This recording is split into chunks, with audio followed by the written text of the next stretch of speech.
Hey guys, this is Hell Hades. This is a Raid Shadow Legends video. Guys, we're all in the mix of this fusion. If you're still running for it, if you're still gunning, then you should have by now, hopefully, at least one epic and 4 goats, and you should be well on your way to your next goat as well.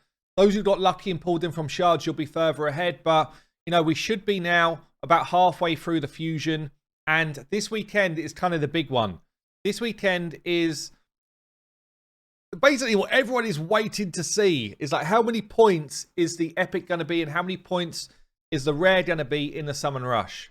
We've been talking about it now since this fusion dropped. This is always the chance for player room to be either we want you to have this champion, we want you to enjoy this game, or they're going to be like, screw you, spend money, you've got to buy shards or you're not going to get this champion. And that's pretty much the thin line that we're walking right now. So in line with the summon rush, there is going to be a ×10 event to get champions. We're all going to be pulling shards if you're in this fusion, so you're all kind of in with a shout of getting some of these. I'm going to run through them now and give you my thoughts. They know that everyone's got to pull shards this weekend. Yeah, some of these ×10 events, they just land where it's like they're trying to tempt you. They put the best possible champions in because they're trying to tempt you to pull shards when you shouldn't pull shards.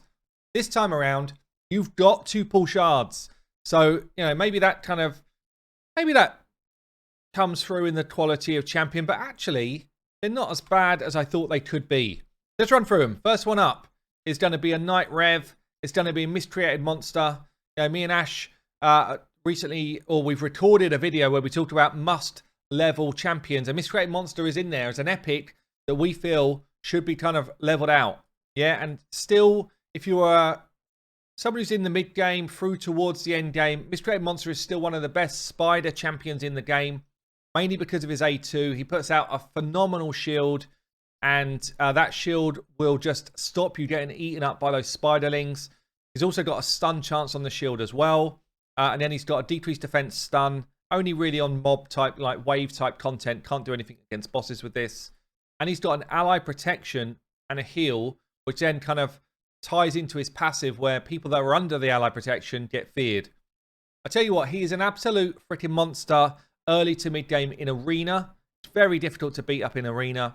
He's great in spider, and he's generally a good, solid champion. So as an epic, if I pulled him on my free to play, I'd be over the moon.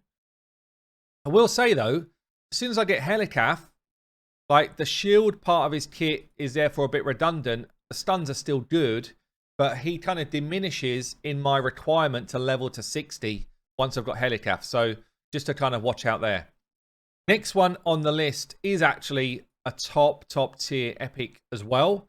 Magna, huge damage dealer, great arena champion, also just generally good across the game. So you've got a decreased defense A1, pretty solid chance to land it. If you book him, it goes up to what, 65? And if there's an HP burn, it will always land. Yeah, if HP burn's already out there, it will always land. So it's a decent hit on his A1.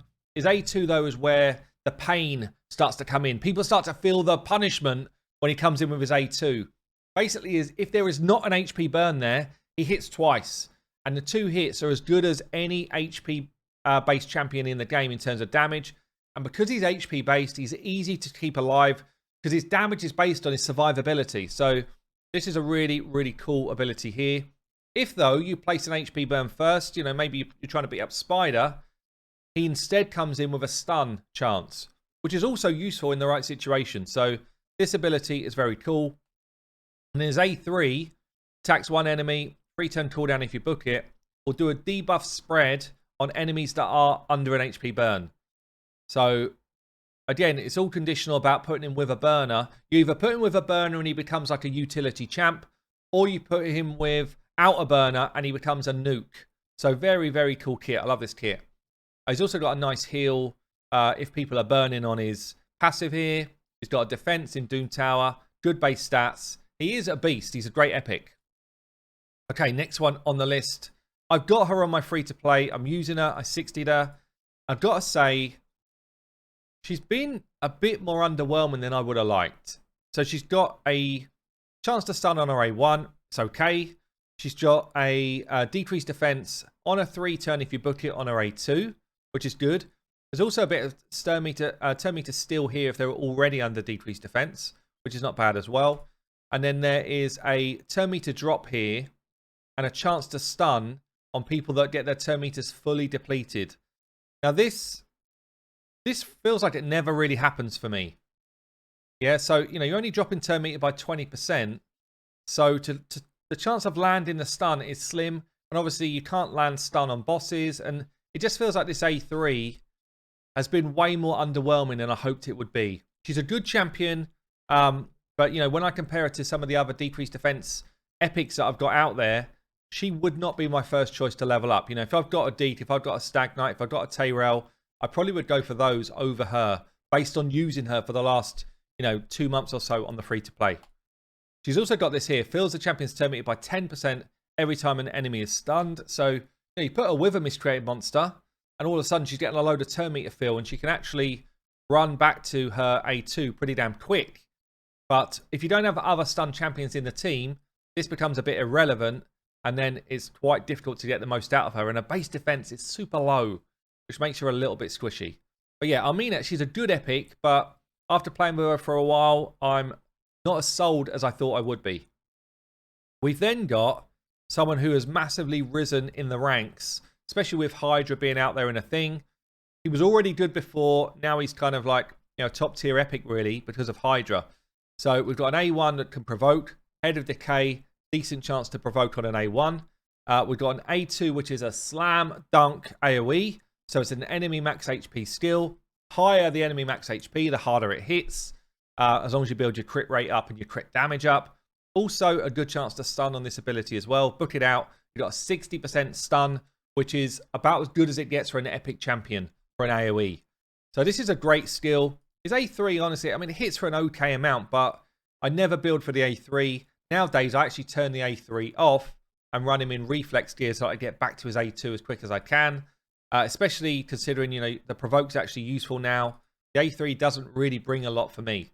So his A1 and A2 are good. His base stats are okay. And he is a bit of a beast of an epic champion. So let's get on to the legendaries then. And I guess this is where, I don't know, I'm being harsh actually. These legendaries are good. There's just not one standout. This is the top tier legendary in the game, I guess. Now we've got Biggin. I still don't have Biggin on my main. Would I build him and use him? Probably not with the level of quality of champions that I've got. But he is good. We've got AoEs for days. AoEs on every ability. So every single time he's hitting the full enemy team. A1 here. So he attacks one enemy. It would be an AoE if he crits. If you're not building him with crit, you built him wrong. So this will always be an AoE ability. His A2 is an AoE with a chance to stun. Also a chance for decreased accuracy.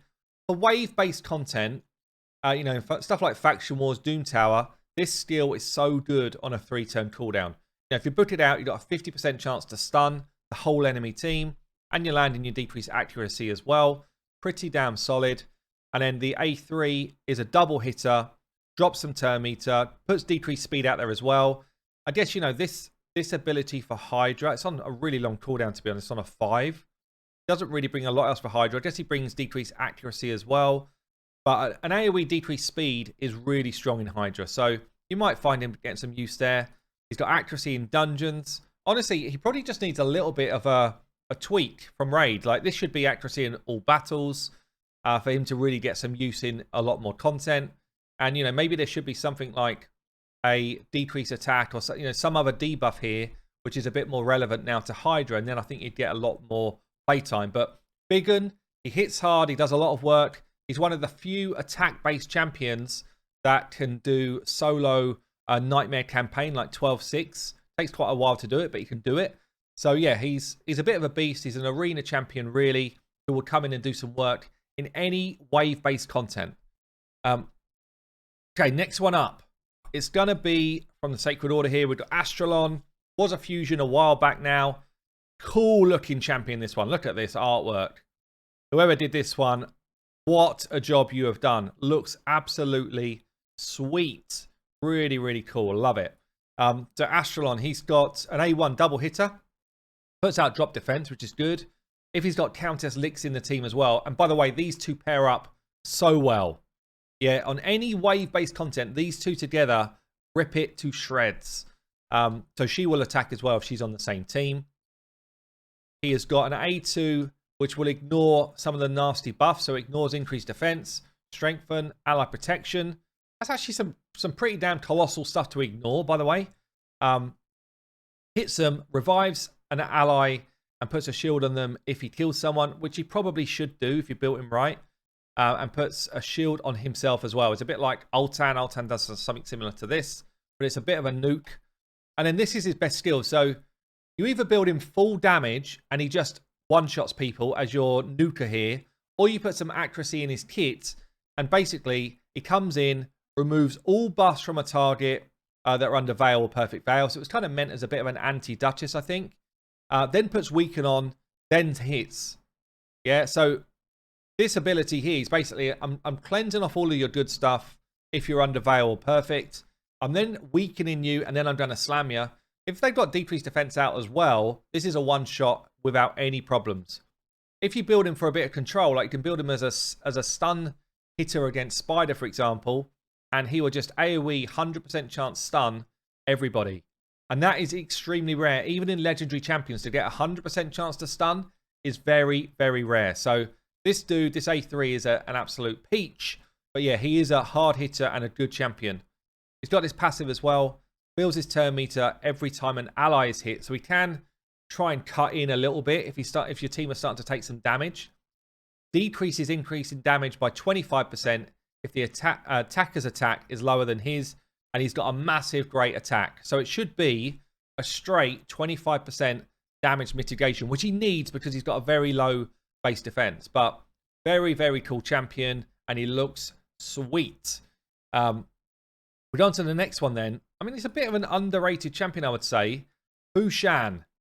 Fu Shan, he's got speed in all battles, 24%. It's really solid. Good base stats. He's got an A1, attacks an enemy, a chance to place an extra hit, 25%. The fun thing with this is, it doesn't just place one extra hit. It can keep going. I've seen it hit 4 or 5 times.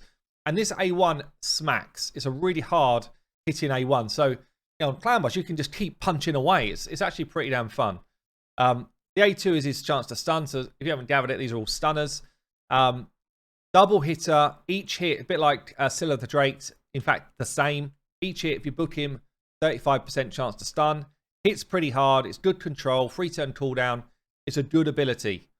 And then his A3 is a random hitter. If this was just AoE, this guy would rise up the ranks a lot more. But because it's the random hits, it just holds him back. So you're going to put decreased defense out on potentially 2 or 3 of the enemy team, maybe 4 if you get lucky. It's on a 3-turn cooldown, which is great. They just need to change this to AoE. And then it is a brilliant, brilliant ability. And even if you keep it on a 75% chance to land. But yeah, he does smack. He is a good champion. That is Fu Shan. Then the last one is the only Void champion in the mix. It's actually someone who I got relatively recently. And this champion is in my Spider 25 team. I'll show it in just a second. Great champion, Tunisia. Decreased defense A1. AoE stun, very similar to what I just spoke about there with what's his face? Astralon. 100% chance to place an AoE stun if the targets have got 50% or more turn meter. If not, then it puts a decreased speed out there anyway. So if they're already nearly getting a turn, they're stunned. And if they're like less than half of their turn meter, then they're going to be slowed. Which either way is great. And it also places an HP burn for 3 turns on the entire enemy wave. In Spider, this is legendary. In Hydra, it's awesome. In general wave content, especially the further you get through the game, the more relevant this becomes. She's then got this A3, which is an absolute cannon of a hit. You should go and watch my Tunisia max damage video, and you will see how hard this can hit for, and it is crazy numbers. So definitely go and check that out. Basically does more damage for each active burn, up to 400%. This is a great, great kit, honestly. Even on Hydra, you got 4 burns out there. That's 160% more damage than she would normally do. Also, a chance to decrease the turn meter by 15%. It decreases the turn meter by more for every burn in the battle. So again, on Spider, you're just punching up your chance to get the burn sorry, the turn meter down to basically 0. It's a really, really cool ability.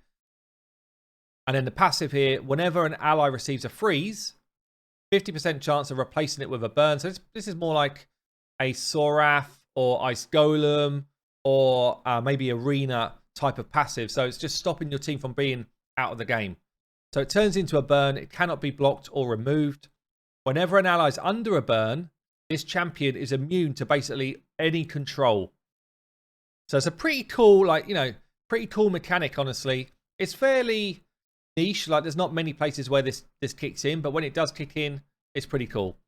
So good base stats. Tumisia is a beast. I did promise you that I would show you my Spider 25. It is a quick one, don't worry. I'm not going to hold you for another 10 minutes. This is what Tumisia can do in terms of control for a team. There's other champions that can do the burn. There's other champions that can do a stun. There's not many people that can do all of this stuff together. I think Crypt King's probably the only other one that brings everything you need. She's basically like that. Spiderlings, you're not getting the dough. Everyone else like that. We're just going to wait for the Cold Hearts to smack.